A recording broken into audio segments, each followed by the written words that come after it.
Hi, it's Christine Daigle. I'm Jena Brown. I'm Kevin Tumlinson. And I'm JD Barker. Welcome to Writers Inc.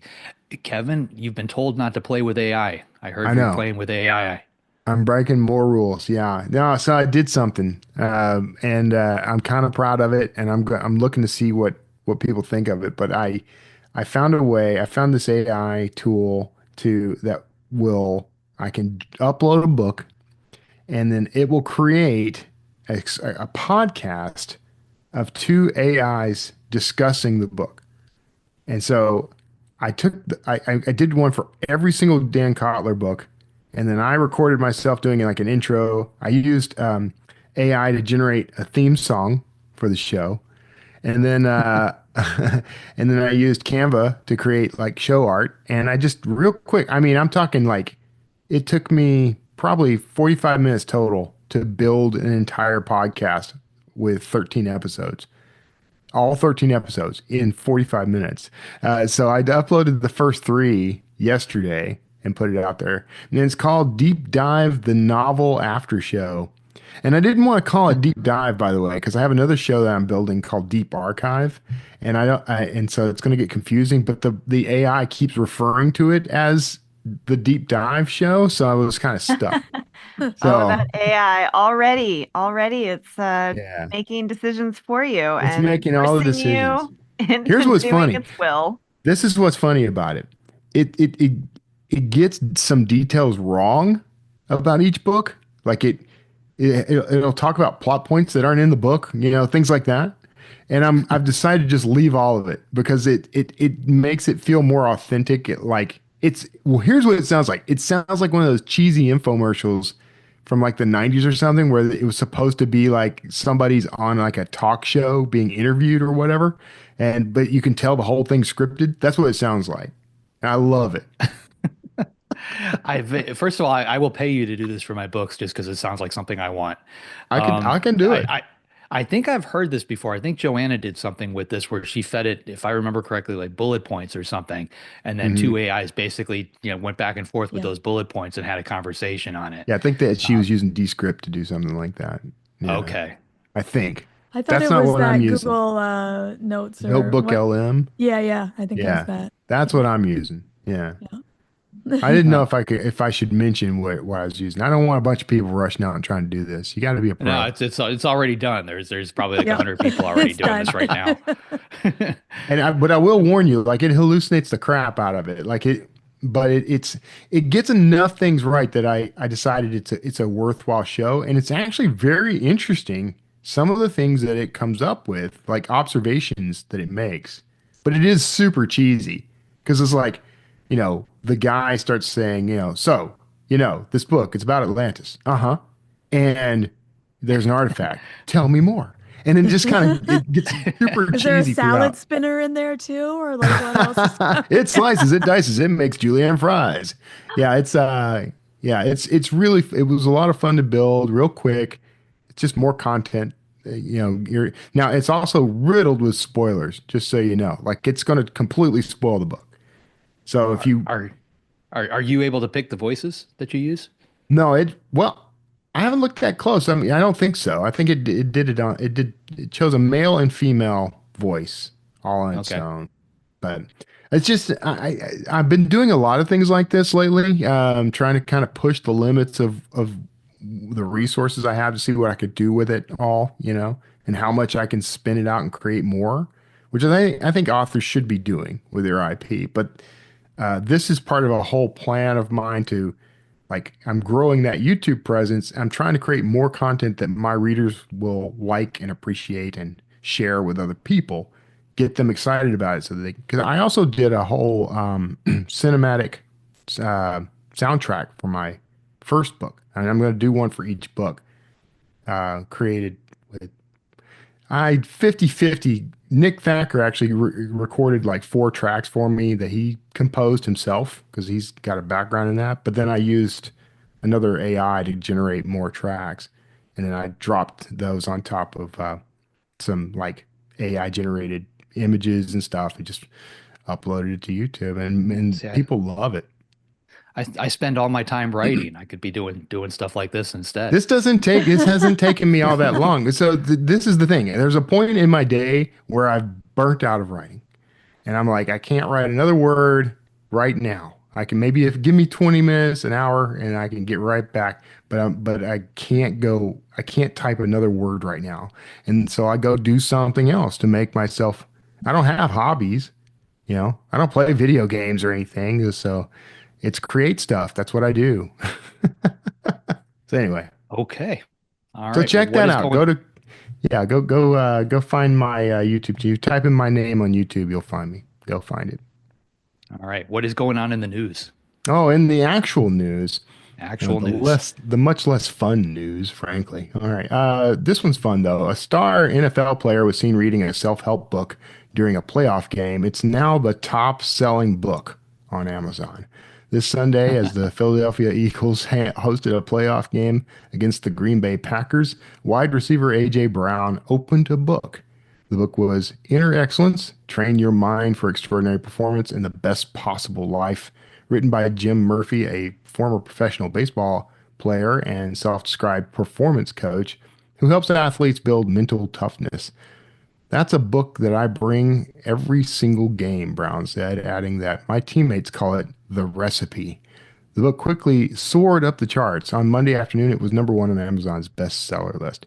And I look forward to a book called The Recipe coming soon. I should get on writing that one myself. So how did they, was he just sitting there and they just zoomed in with the camera to try and figure out what he was Yeah. reading and just caught a copy? Yeah. They saw the Yeah. cover? Okay. Yeah.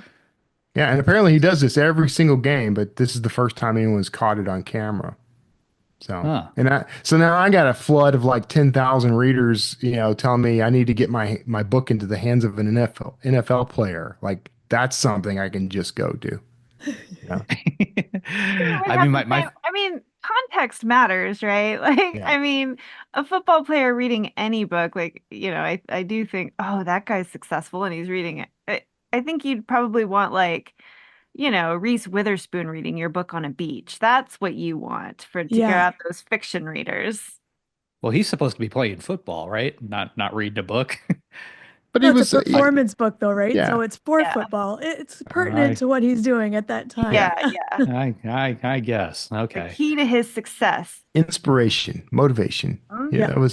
that was his Believe poster. That's what that was. That's a Ted Lasso Yeah. reference.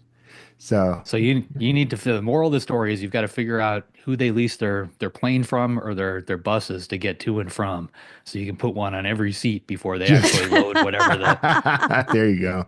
you need to get in there. I don't know how you do Yeah. that. Yeah. I can figure that part out. I only have to get arrested once. Yep, it's another restraining order in the making. Don't What's waste one that more? publicity. Yeah, exactly. There's no such thing as bad publicity. That's what they tell you.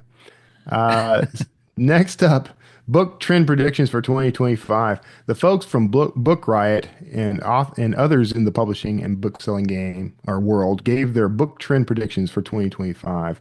Almost everyone agreed we haven't seen the cozy trend peak yet. Christine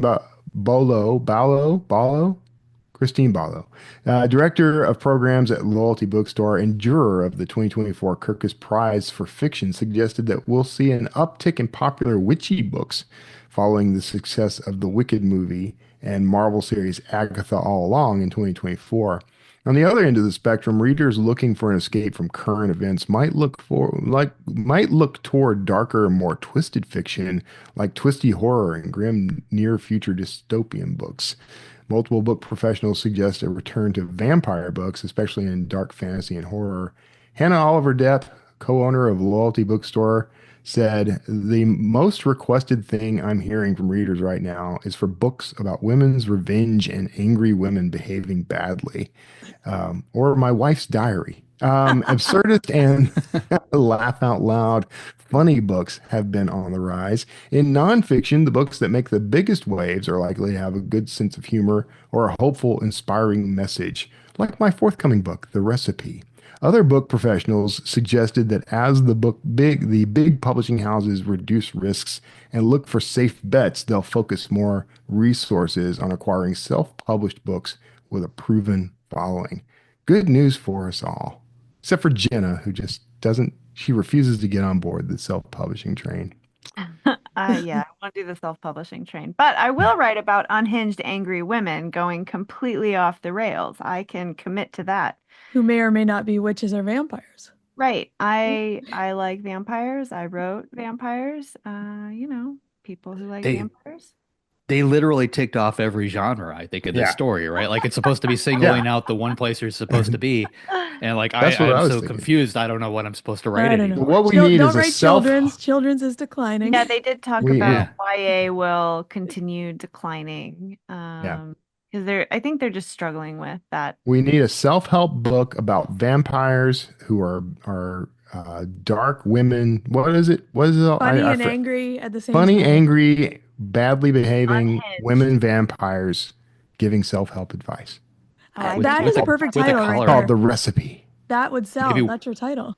Yeah. Maybe with a coloring book that comes with With a it. color, with a book. coloring Just book. just kind of, I mean, I can tell you, like vampires have always been cyclical, which I've seen like over and over on the Hollywood side for Dracul.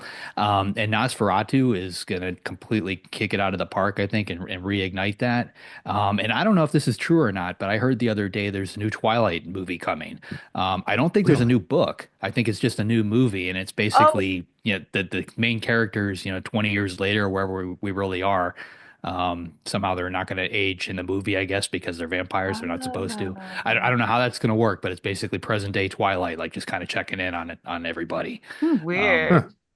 Yeah, but I heard it like a week ago, and I only heard it in like 2 places, so it might be one of those things that's completely BS and not real.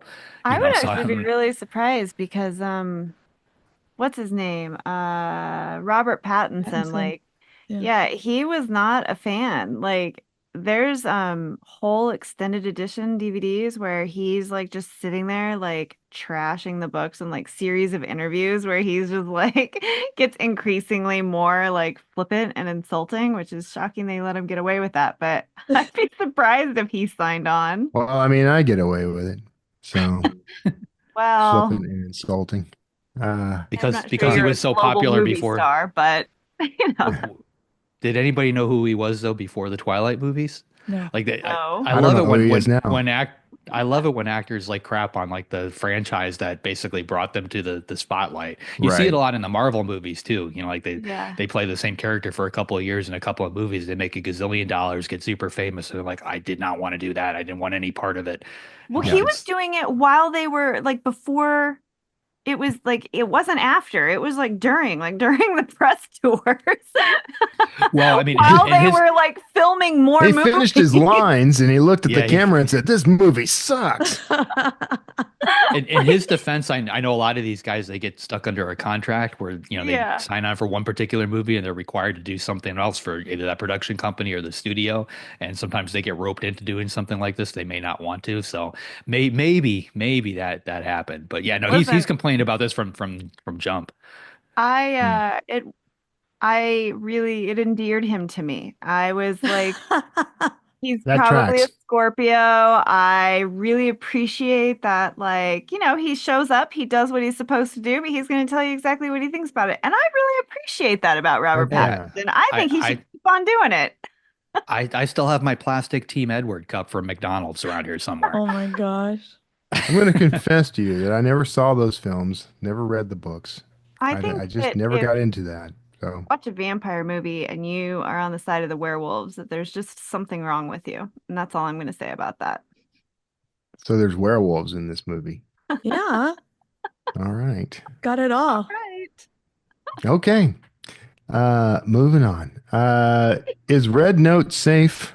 Here's what millions No. of TikTok users need to know. With a possible TikTok ban, many US users are flocking to Chinese social media app RedNote, so much so that RedNote's popularity is surging, with the app heading for the top spot on the US Apple App Store. TikTok users are also shunning Facebook and Instagram after Meta CEO Mark Zuckerberg announced the platform would no longer use fact checkers. It's already widely known that TikTok collects a lot of data. This is one of the main concerns fueling the potential U.S. ban, but RedNote is no better, and it comes with additional risks. According to RedNote's privacy policy, the platform collects a large amount of data, including sensitive information such as your location via your IP address, browsing habits, and more. Adding to this, RedNote's terms and conditions are in Mandarin, and users are struggling to convert them into English. Beyond privacy, there are concerns about content censorship, experts point out. RedNote's content moderation policies may align with Chinese government standards, potentially stifling free speech and exposing users to biased information. The same privacy, transparency, and national security concerns that led to the TikTok debate are likely to apply here. I have I two have thoughts. never heard of RedNote, so I have only, well, you guys don't use TikTok, right? So no, I like don't. right now, like TikTok is like this crazy fire sale. Like you have to load it up just to see what's going on. It honestly reminds me of like in Florida, like right before a hurricane hit, Yeah, everybody would run through the grocery stores and like literally just start grabbing stuff Yeah. off the shelves just for the sake of buying, something like whatever they could get. Like there was just this panic in the air. And when you scroll TikTok right now, that panic is there in like every video. And, it's partially sad, it's partially funny. I'm not quite sure what to make of it, but like everybody initially they were going to go to, I think it was Lemonade. That was a couple of weeks ago. And then, everybody realized, well, Lemonade's owned by ByteDance. That's going to go away. So there was another one I think called Neptune that jumped in the middle of that. That was basically, I think somebody just kind of threw it together at the last minute, pushed it on TikTok to try and get people interested. And I think it's still in beta, so that's not even happening yet. And now they're jumping on RedNote, which is technically the Chinese, real version of TikTok. Like that's what they use in China. Which I'm pretty sure, if TikTok is going to get banned, RedNote is going to be right behind it. So like that doesn't make sense either. But like in today's world, like just to take stock, like the Supreme Court has not ruled yet, so we don't know where that's going. I just read that the CEO of TikTok is going to be sitting there at Trump's inauguration, right next to Elon Musk and Mark Zuckerberg and a couple of these other guys, which is sending a mixed message. So nobody, I think, has any clue, what is happening here. I just think it's especially me. really interesting that they named the app for the red, what is it, the slips of paper that or the mark you got during the in the Oh, is 30s and that? 40s, the communist, when what was it, McCarthy, the McCarthyism? Yeah, Yeah. Yeah. Oh, is that where that McCarthyism. came from? Yeah, and it's like that's interesting. I think like I don't know. Yeah, everyone's watching you. All social media is tracking you and watching you and studying you and learning how to become you in some way. So like it's just that we're mad that it's a different country and not us. We Yeah. want to control that. That's I don't know. Nah, I don't either. We probably I, need s- less social I'm media. on Twitter and I'm proud of it. And I still call it Twitter. It's been 2 years since Elon Musk bought Twitter. Can we stop referring to it as the app formerly known as Twitter? Like No, I even think that Prince didn't hold out that we long. need to do a nice merging, like a like Twixer or Twizzler Twixer. or yeah, Twixer. Twixer. Put the X Yeah. at the beginning and then say it. I don't X know how to X, do that. X Twit. Twix. Oh, hey, look, Yeah. I just Twix. invented something. Yeah. Well, yeah, I don't think that it's really funny because I'm watching on, I kind of can't stand Facebook anymore, but I'm still there and I still interact with people. But it's really funny to see the difference between the folks on Twitter and the folks on Facebook. Because Facebook, everyone goes out of their way to tell you, I just deleted my Twitter account. I'm no longer going to use this, and I'm trying Red right now, and I've got a Blue Sky account. And everyone is very keen on letting the whole world know where they stand on every single social media platform. And then on Twitter, no one even mentions Facebook or TikTok gets a mention because it's in the news, but that's pretty much all I ever see about it.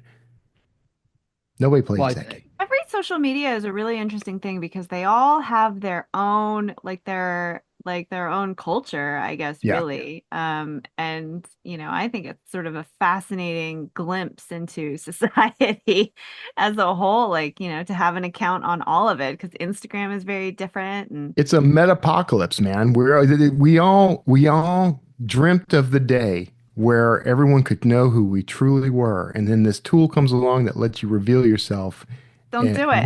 with anonymity, and it's leading to the inevitable destruction of humanity. Yeah. Well, who could have seen that coming? This week's episode is sponsored by Reedsy. If you're planning to write a book in 2025, Reedsy's 3-month novel writing course can help. We often set New Year's resolutions with the best of intentions, but without an actionable plan. When you join Reedsy's How to Write a Novel course, you'll get the structure and accountability you need to actually finish your draft. Each week you'll get videos that teach you about writing craft, live master classes with your instructor and guest authors, plus feedback and access to a supportive community of writers to help you stay on track. Dive into topics like character building, plot skills, dialogue, soggy middles, and other magic ingredients that make your character's narrative come alive. To find out more about the How to Write a Novel course, head to reedsy.com/learning.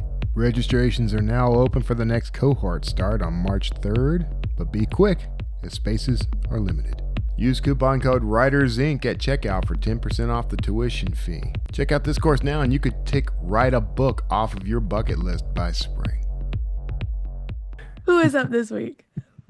This week we've got Jakob Kerr on. Jacob's a lawyer and communications executive working in the tech industry. He's also one of the first employees at Airbnb, which is one of those fun facts that I like.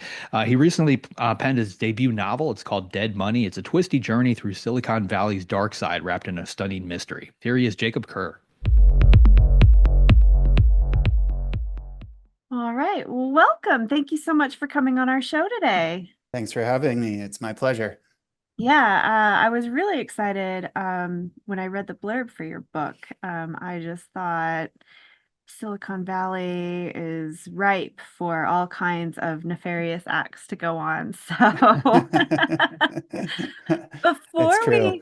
it is. Before we get into that, though, I thought, why don't we start with your writer origin story, as it were? How did you get started writing? Sure. I think like many writers, my journey began with reading. I was the kid who always had his nose in a paperback. During family dinners, even I would have it kind of resting below the tabletop with my eyes down. I recall spending entire family vacations just hiding away in a corner, with my face buried in a book. Younger than I probably should have been, I was devouring all the sort of bigger thrillers and these twisty suspense stories, everything from Agatha Christie to Sherlock Holmes to Grisham and King and Crichton and Harlan Coben. And I vividly remember being a teenager and reading And Then There Were None by Agatha Christie and just being blown away by it because of the structure. And it felt like I was putting a puzzle together, as I read. And Yeah. I recall thinking, I want to write something like that. I want to write something that's twisty and fast-paced, but has a story that kind of lingers and stays with you after you finish it. And then, I spent my career writing in other capacities. I studied journalism and then went through law school and wrote professionally in my career in tech, but obviously much different styles of writing, but that still kept me going on the page. And eventually the ideas I had for a novel just in my head got so loud that I didn't really have any choice. It was like, I got to give this a shot at some point. So I eventually sat down and started typing, and here we are. That's awesome. I love that the story just, got louder and louder. I also think it's interesting. How old were you when you read your first Stephen King? Because I feel like this is a common thing that I come across Oh yeah. with horror and thriller writers is reading Stephen King at an obscenely young age.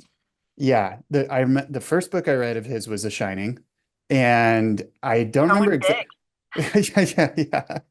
Yeah. Went straight for the nightmares right off the bat. I was probably like 12 or 13. Yeah. And just it was old enough that I understood most of what I was reading, but it still just kind of like overwhelmed me and made me realize sort of what a book could be. It was just the depth of the story and the intensity of it was something I hadn't experienced before, and it obviously stuck with me. Yeah, The Shining. Wow. I think I started with Pet Cemetery and then went to I think it's around 11 too. So like I have no Yep. idea. But it's like it's about pets. And then Salem's Lot, because my cousin was reading it. He was significantly older than me. And so for some reason this 18-year-old was like, sure, give it a go. And then I went to it. Oh, geez. Yeah. That was my Nice. You start. you you really went right in the shallow end there. Yeah, yeah. Right, exactly. So you have this idea, these characters are screaming in your head, you sit down, you write. What was your process like once you were finished and you were like, all right, now what do I do with this thing? Yeah, I just I had no idea. I did a lot of research online. There was no sort of fancy trick to it. I just kind of researched as many agents as I could. I cold emailed a ton of them with query letters, and I got a few bites back, and then it just kind of went from there. I think while I was writing, I obviously this is very common, I think, for writers, but I just had a ton of self-doubt because I was spending all of this time writing these stories, and I had no idea if they would ever go anywhere, right? Um, but I did find that I was enjoying the process of writing anyway. And to me, that was kind of the first signal of, okay, like maybe this is what I should be doing. I have no idea how I'm going to find an agent. I have no idea even what an agent really does. Um, Right. but I'm enjoying the process of getting this out of my head and onto the page. And that was a signal for me that I should just keep going into the uncertainty, even though there was a lot of it. Yeah, I love that, going into the uncertainty. I really think that that's an important thing is no matter what you're doing, the process, I think, is the most important element. For sure. Yeah. So how did you research the agents? I mean, I know there's like a ton of resources out there, but specifically how, where did you find your agents? Did you use things like Query Tracker or I think if you name any online resource, I probably used it at some juncture. fair enough? You know, uh, yeah, I don't remember exactly. There was some query tracker. There was definitely um, a publisher's marketplace Mhm. subscription that I was paying for, despite having, absolutely no authorial skin in the game yet. I love Um, Publishers Marketplace oh, me personally. too. But yeah, I think that's where I started. I read and yeah, just I don't recall a lot of other specific sites, but that's where I began. Yeah, well, I think that's yeah, that's great. I mean, there are so many resources, so it's always interesting to kind of hear like what that approach was, For sure. blogs or podcasts. Um, but I like Publishers Marketplace. I like that you get the news and then you also get the announcement. So you sort of get an idea of like Totally. what's selling. 100%. Yeah. You get a sense of like what the appetite is like. Yeah, which can either be terrifying or reassuring, Oh, for how it's always both. Always right. both. Yeah, Yeah. exactly.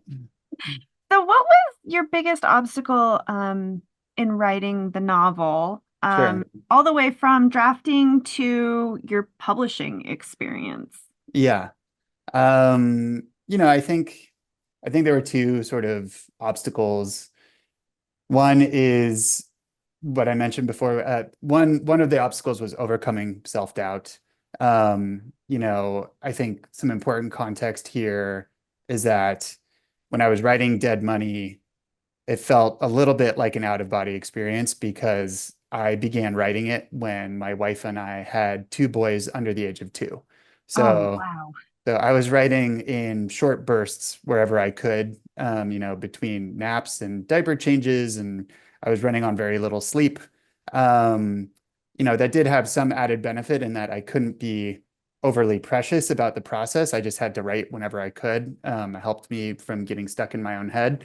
But there is still a good amount of self-doubt there because, I was taking all of my time away from, my young children when I did have free time to go write with no idea if it would ever go anywhere.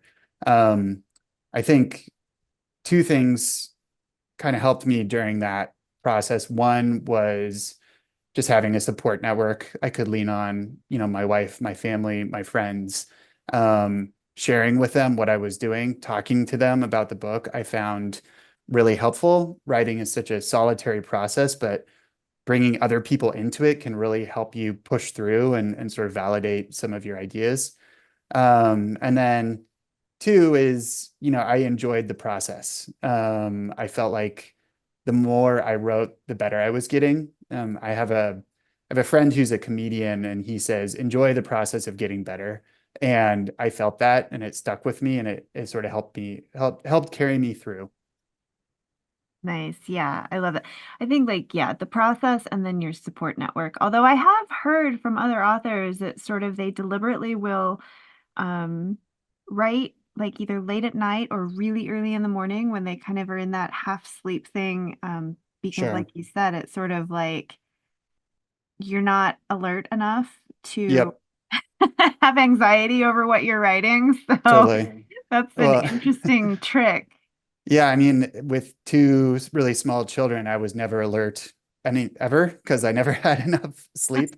So I think that probably helped me a little bit, just kind of being in a little bit of a half fugue state at all Right. times. Yeah. But I do find that my best writing usually happens at night when the house is quiet, everybody else is in bed, and everything's dark except the screen, and you just kind of have this little solitary Zen meditative moment and try to crank out a few hours of work. Yeah, that's awesome. I also like writing at night. Um, so what is your writing process? And I suppose perhaps maybe you don't have one quite yet since you had your your fugue state writing. But did you plot out Dead Money? Was it sort of just writing as you went and seeing what happened? How did you tackle the manuscript? Yeah. The terms I've always heard, or maybe the ones that have stuck in my head, the strongest are you have your gardeners and your foragers, right? The gardeners plot everything out in advance and then wait for it to grow and then harvest it. And then foragers go off into the crazy dark forest and see what they find.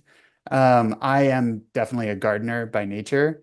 I think, especially with the kind of story that Dead Money is, with a lot of twists and a very multi-layered plot, I needed an outline to make sure that all the pieces fit together, right? I wanted every line to matter. And as part of that, twists, I think the best twists are ones that don't just change the plot, but also make you rethink the entire themes of the book, right? They feel like things that are kind of under your nose the whole time, these hidden layers under the surface of what you're reading. I'm sure maybe some more talented writers could pull that off by just wandering into the forest, but I had to plot that stuff out in great detail to make sure that it made sense. And then I think also, writing Dead Money while I had two very small children and writing it in these gaps between diaper changes and naps and stuff, I didn't have any choice but to have an outline, right? I needed a path I could follow, so that I could make use of that time when I had it. I didn't have, I couldn't sort of reorient myself with where I was in the forest when I only had a little bit of time to work with. So definitely a gardener, definitely a big believer in outlines. But that's just how my brain works. I'm sure for other writers, it's very different. Yeah, I have slowly come around to becoming a gardener. I tried being a forager, and it's hard. It's a lot harder. Yeah, I think you have to, even as a devout gardener, you have to leave some room for your work to surprise Yeah. yourself, right? Um, when I was writing Dead Money, there were definitely things that came to me very late in the process, or areas where I saw, oh, I could circle this back around or connect these two dots, or, this thing that happens early in the story, I could bring it back in right now in a way that would be really satisfying. So, you can never plot everything out like 100%. But generally speaking, that's the side of the spectrum I fall on. Yeah, and I think it's almost an unfair assumption sometimes that people have that if you have an outline or you plot things out ahead of time that you're not leaving any room for that creative process, because I've discovered things work really well in an outline and then you get there. Oh yeah. Right? And then either it doesn't work or you have, well, I tend to have been more vague than I needed to. And so I'm like, oh, well, I know what needs to happen, but I have no idea how that's going to happen given the circumstances I have put my characters in. And so it really does become, there's still a lot of puzzle pieces that you have to figure out. Totally. 100%. And yes, I think any outliner or gardener has had that moment where they're like, okay, chapter 19, this makes no sense. I've Right. like Yeah. what was I referring to in this outline? Right. And you get out the red pen and you start restructuring it, right? Yeah. So yeah, I agree. It's a little bit of a false dichotomy, right? Whether you're an outliner or a forager. I think every writer has a little bit of both in them. And that's a good thing, right? Hopefully makes for more dynamic, organic stories. Yeah, I agree with that. So I want to switch a little bit to your book. It's coming Sure, out, please. Dead Money, which I really enjoyed. Thank you. Personally, I loved discovering little old Reno, Nevada in there, where I grew up, and UNR is my alma mater. Go Wolfpack. Yeah. Um, but the clause itself, Dead Money, where did that premise come from? Yeah, I think you know, you kind of have to start with my career in tech. Hmm. I've spent most of my career immersed in the tech industry. But like my main character in Dead Money, Mackenzie, I've spent my career in it, but I've never felt wholly of it, right? I've always been a little bit of an insider outsider. And, I was extremely fortunate to spend a decade at Airbnb, accumulating these observations, right? Um, you know, I would say that outside of royalty, no group of people in human history has been treated better than the average tech employee over the last like 15 years. It's just a crazy, ridiculous environment. Um, my wife, worked in a hospital and we'd exchange work stories every day, and it would just reinforce how strange my workplace was. Like our office had a ball pit and massage therapists and Prosecco on tap. And, you'd walk to a meeting and there's a full-size Airstream trailer where you could have your meeting, and one of the founders had hired a crane to lift it into the office. And, while I was experiencing these things, there was still a part of me that said, okay, this is not entirely the real world, right? Right. Um, and I realized that it was a very rich setting for a story, just very entertaining, kind of larger than life, right? Um, so then, in the mid 2010s, you had some other startups, WeWork and Uber and Theranos, where their founders were coming under really heavy scrutiny, for their behavior, the behavior of their companies, scrutiny from media, from investors, from their own employees. And, these founders controlled tens of billions of dollars, so the stakes were really high. And I recall thinking to myself, hey, if one of these founders got killed in their office, they're so unpopular right now that there would be a million suspects. And then a light bulb kind of went off in my head. It connected back to all of these mysteries that I had read growing up, right? I saw immediately, okay, there's like an interesting structure here. And then there was also this really nice juxtaposition between Silicon Valley, San Francisco, this very optimistic, sunny place. It's all big ideas and glass and bright logos everywhere, but you have this underbelly of ambition and at times greed, with billions of dollars at stake. And I thought that that would make for a really entertaining contrast.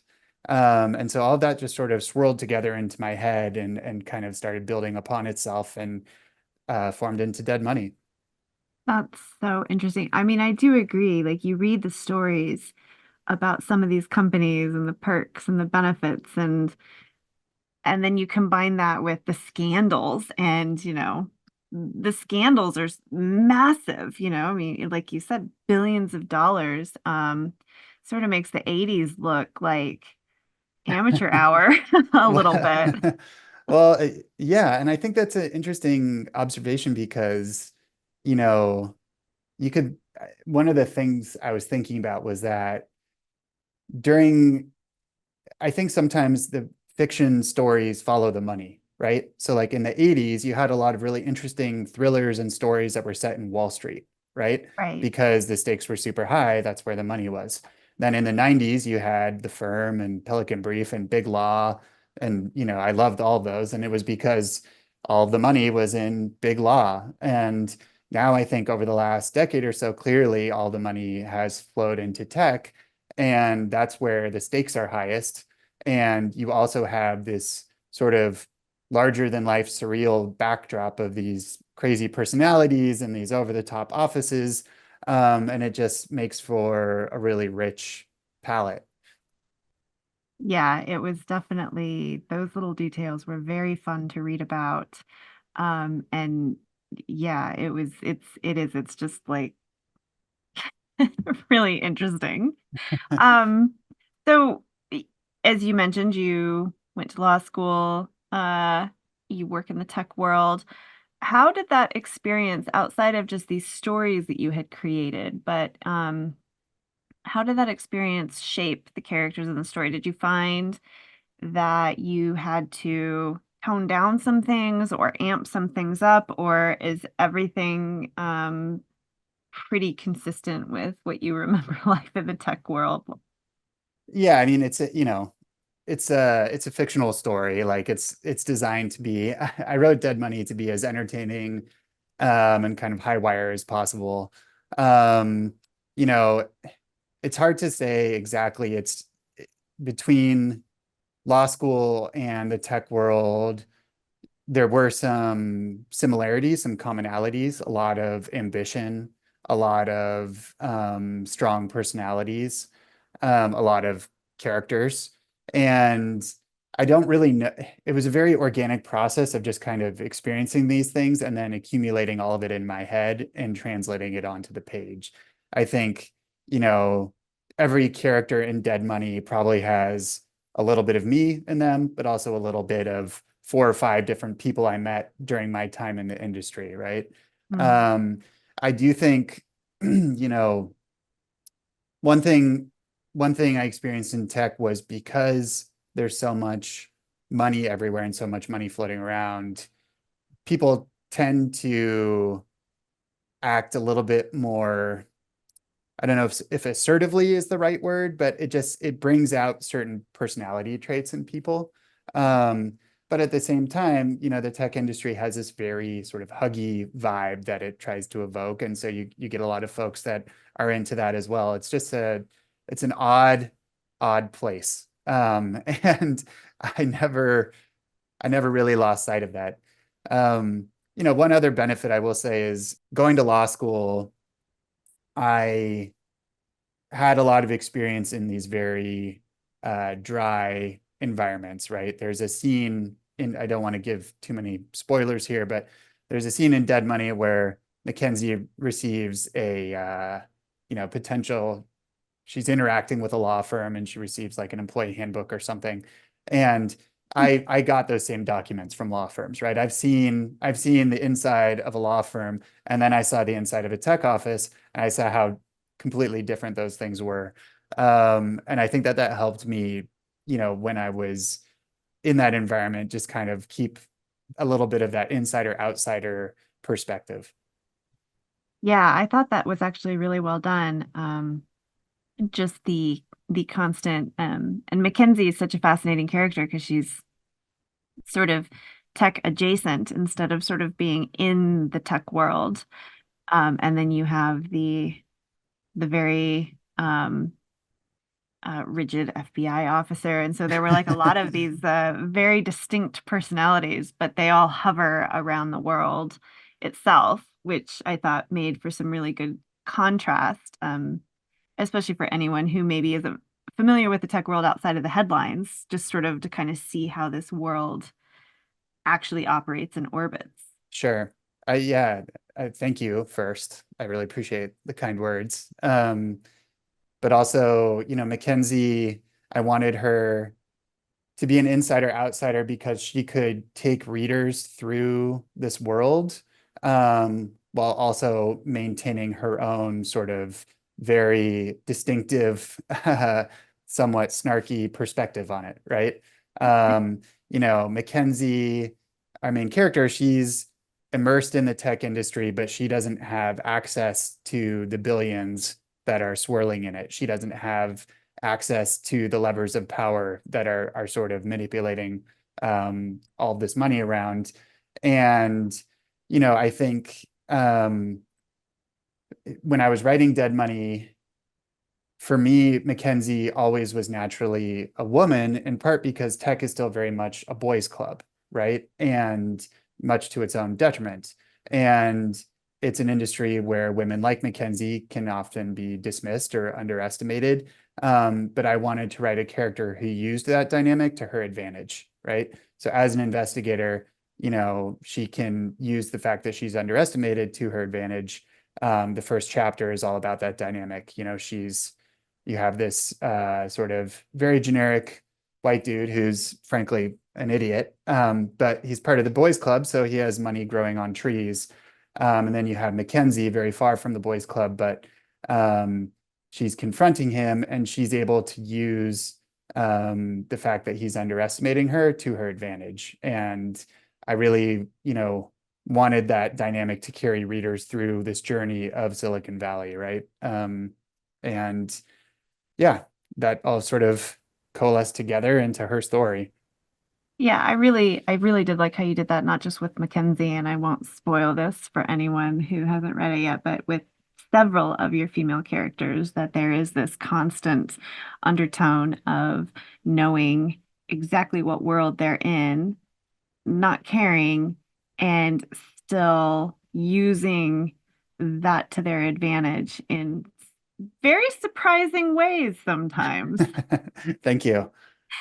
Um, so speaking of surprises, or maybe they're not surprises, but was there anything that surprised you the most about your publication process? Anything from sort of drafting to the final outcome? I mean, this entire process is still a surprise for me. Yeah.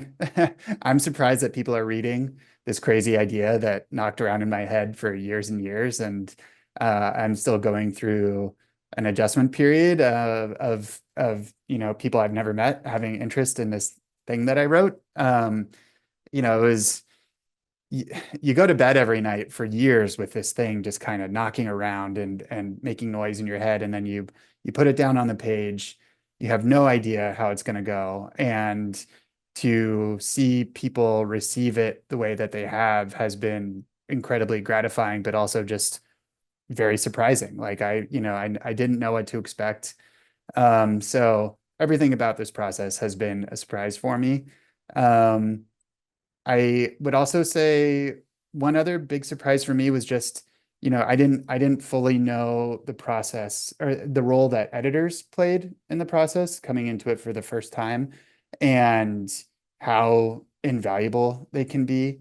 The I can't express how gratifying it was when my editor, Julian, sort of came back to me with his thoughts on Dead Money, because it felt like all of these questions that I had after finishing the book that kind of accumulated in my brain, like, oh, I'm not sure about this part. I don't know about this decision. I didn't voice any of them to him, but he just sensed them on his own. And, I kind of realized that editors have this like Jedi power to just kind of you know, sense these things in a story and help a writer make them better. And that was a big surprise for me and an incredibly gratifying one. Yeah, I definitely would agree with that. There's nothing better than, when someone sees your story and gets it and then just helps sort of like carve that more distinctive shape. Like you already kind of Completely. had a shape and then they just make it Yes. sharper. They're like they say, I know where you're trying to go and let me Mhm. help you get there. Right. It's a really amazing feeling, especially after going, so much of the process of writing the draft, the first draft or the story is solitary. You're on your own.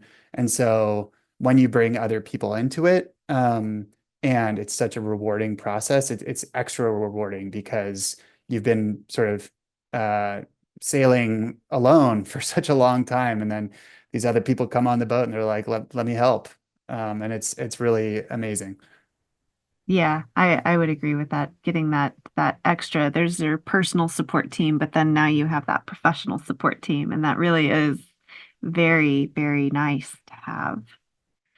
Um, so one thing we always ask as we wrap up here is what's one piece of advice you would give to new or aspiring authors?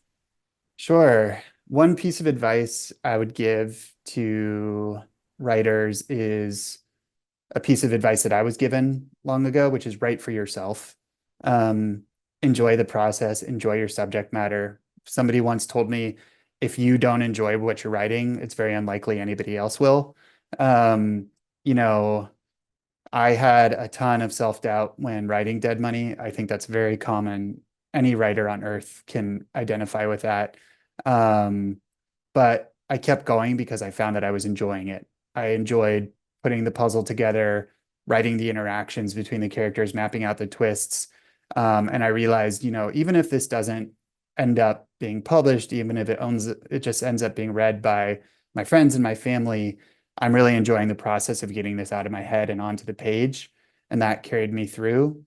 And, I think there's a nice byproduct of that as well, is that when I look at an outline for a book that I'm writing, I know in my heart the parts of it that I'm most excited to write, right? I can look and say, oh, when I get to that part, that's going to be fun. And invariably, those same chapters are the ones that readers end up liking the most, right? I don't want to spoil too much about Dead Money, but there's some Burning Man content in there. We'll just leave it at that. And Yeah. I was very excited to write the Burning Man stuff. And readers have really enjoyed that part of the story and they've responded really positively to it. I don't think that's a coincidence, right? The parts of Dead Money that I loved writing seem to be the parts that readers love reading. And to me, that's the core lesson, right? Write for yourself, enjoy what you're writing. And that's the most important thing you can do. And if you can add Burning Man into it, you probably Always, should. always more Burning Man. It's the secret ingredient. Well, thank you so much for your time today. I had such a nice time both reading your book and talking to you. Thank you so much. And for any of our listeners, if you want to read a thriller in the insane tech world, you should definitely pick up Dead Money. Thanks very much for the time. I really appreciate it. So I love the idea that he wrote about Silicon Valley because I just feel like that's an industry that I don't know why, and maybe I'm completely wrong, that you just don't see a lot of.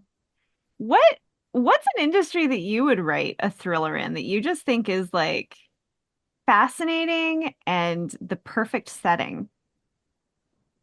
They all kind of offer drama. Like I mentioned Yeah. Yeah. Landman the other day, like I think on the Yeah. last week when we were talking. I saw the season finale yesterday, and like Billy Bob Thornton is just fantastic in this. But it's basically a guy who just runs some oil fields, and it doesn't sound interesting when you really sum it up, but like the story that they were able to spin from that is fantastic. And like if you think about it, like you can take any profession, I think, and you could find that. Like you could follow a Yeah. plumber around, with a reality TV show. And I think you'd probably end up with something entertaining if you did it right. It'd probably have to be in Jersey. Okay, Something about well Jersey now and plumbers just kind of Yeah. makes now I sense. have Well, to I have to create a whole list of like pitches for thrillers set in various jobs. Like plumbers, yeah. it'd be like plunged or something like that, you know? Like, It, What so I can genre have are some you fun with writing? this. Yeah, this like is a all maybe thriller. Oh. maybe a drama like in an ice cream shop, like something that you just don't see coming. Like Yeah. an think ice cream I shop love owned by the those. mob. Yeah, I think those are great. Like when you can just do something Cold really slab. unexpected with it. But I do think like some places sort of encourage like those darker dramatic thoughts than Yeah. others. I just Yeah. want to know why I don't have a ball pit and like a Prosecco dispenser at work. I'm Because in you the work in wrong education. profession. Yes. This is true. Uh, Christine, you you would know, I mean, hate do you all consider tech Mad pros. Men? Was Mad Men a thriller? Do you think that's like a No, I thriller think that was a drama. Yeah. dress yeah, drama? it, Yeah, it had a because there couple was no thriller like, elements in there, but yeah. yeah, it was more So I drama. think there's room for a thriller in the advertising marketing world. And Oh. having worked in that world, I mean, I know, like I remember I was working for one ad agency, and one of the clients, I mean, we had Enron as a client at one point, and we had this guy, Sir Stanford, who had himself knighted into knighthood in the Caribbean.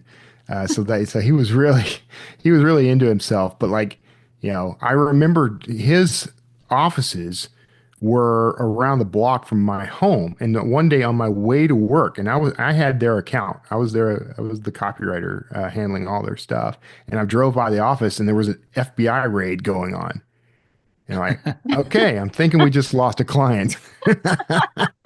But mysteriously, the owners of our ad agency disappeared that day on an impromptu trip to Mexico, quote unquote, for a couple of Why weeks. haven't you So written this story? Like this that's story what I'm sounds saying. Like I could fascinating. totally make this. I could make a story out of this. So Yeah. I think any industry you could, like real estate, you just have access to other people's houses. mm, Yeah. Hair That's salons, I don't know, that would be wild. You could do some stuff there. oh yeah, you could do some wild stuff. I think yeah, it's all those industries. I was if you're gonna ask willing to what make it real a life front, experiences you bring into yeah. a book, but Kevin just answered that question beautifully. You could, yeah, if you're willing to make a business into a front for something else, like JD was saying, like it's a hair salon, but it's a money laundering scheme for the mafia or something. Like, Bitches. they've Witches. bullied this hairstylist, this up and coming scrappy hairstylist into being their, helping them to wash money basically. And so through her salon, With and magic. like I can think of it's a Breaking Bad kind of scenario at that point. Like I could totally, or Weeds. Remember Weeds? Did you Yeah, guys watch Weeds was that? hilarious. So Yeah, that yeah, I think you could do some. Yeah, I think there's a way to do this with any Yeah. Jenna said industry. it's going to Now I be a want to. witches one now. So we're going to make So up a Oh hair yeah, salon where instead of mixing up dye, oh you're yeah. mixing up potions and putting them on people's heads. and their salon so is called Witches Do. Witches do. Yeah, Yeah. which I the don't know. totally off topic, but the coolest hair salon name I think I ever heard was Curl Up and Die.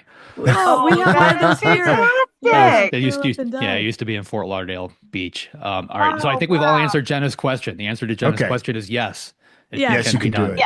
it. Yes. Tune in As next week we've for another as we've episode of What Can We rapid Turn into time a Thriller? outlined. Yeah. All right.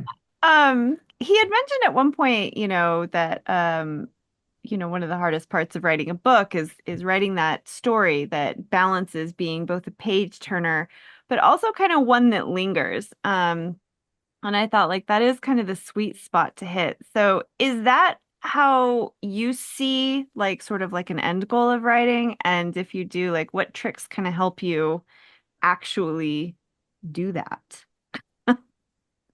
I mean, That magical balance. I always go there, especially with endings. Like I sent Christine the ending for Flatliners, and like I put a little twist on the very end, which just it leaves it open. I know the reader's going to walk away from it thinking that there needs to be more to this story, and like that's always my goal. Like when they finish up that last page, you can't wrap everything up. They always have to want a little something more, Yeah. and I think that's what gets them to keep thinking about the book and talking about it with friends. If you give too much closure, it's over. They've got nothing to talk about.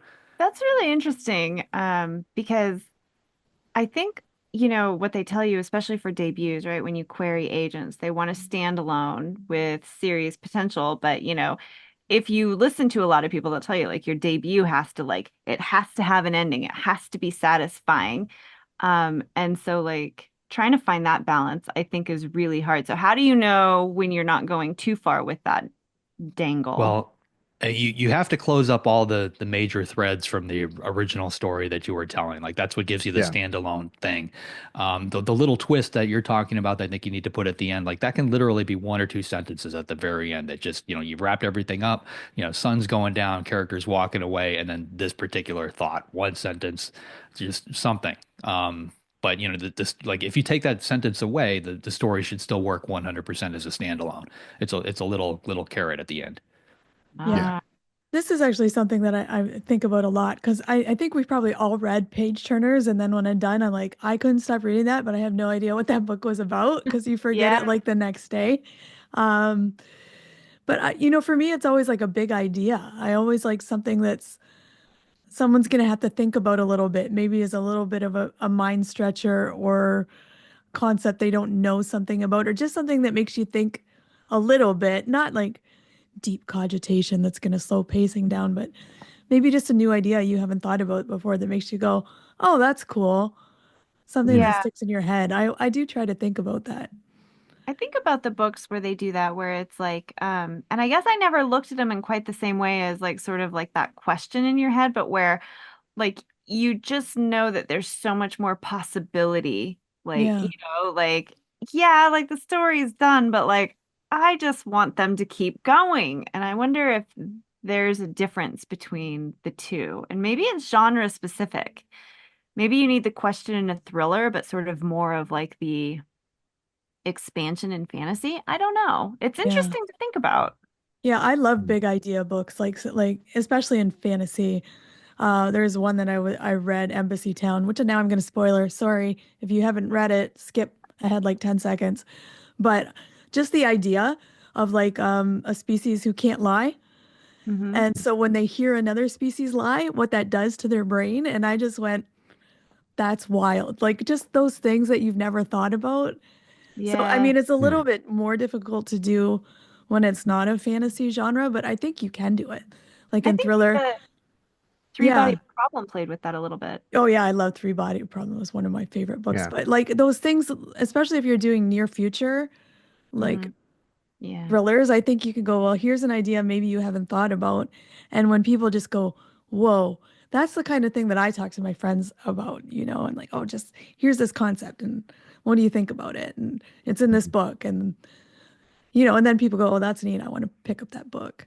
So yeah. Yeah. Well, how do you do a big idea book? That's the question without, like that's hard, I think. Yeah, I don't know that it needs to be the whole book, but like you can drop these things in, these questions, right? So, yeah, I don't know, but I love that. Mm. That always makes me think about it. Um, he also mentioned, and I think that this is sort of an interesting take because it's not exactly talking about writer's block. He's more talking about writer's self-esteem, which I don't know that we talk about a lot. But that, the more you write, the better you feel about it. Do you find Mhm. that to be true? Like whether it's with your writing career or with a book, is there like a threshold where sort of like the doubt and uncertainty sort of ebbs away, or is it always there? What do you think? I'm like 100 books in, and I keep hoping that that's going to happen.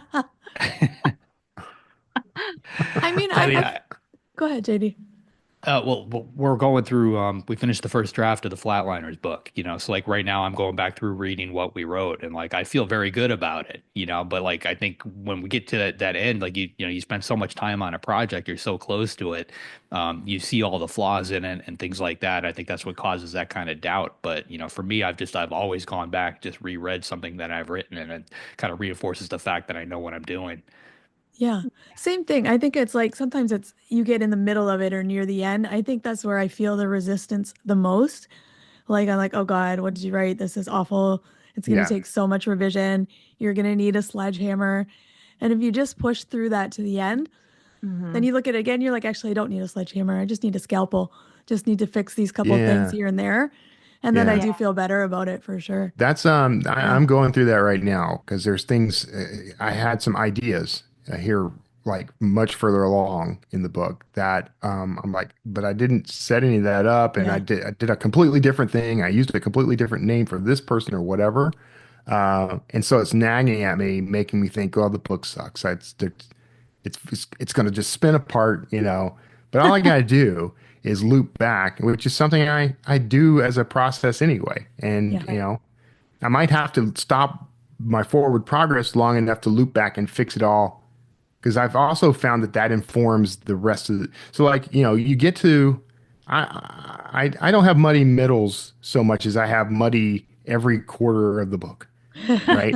Like, and so, and I'm at a point like that now where it's like, okay, I can fix this. And once I fix it, it's going to tell me what I need to do next for this part. You know, instead of struggling to get through this, if I go back, and it sort of creates momentum too. So that's why when I started using that whole looping process, and it slows me down, frankly, because it used to be that I could just truck through a whole book in like 15 days and it was no problem. But now, because I'm trying to write better books now, I guess I'm trying to write a higher quality, a higher level. I found that Takes you 30 days now.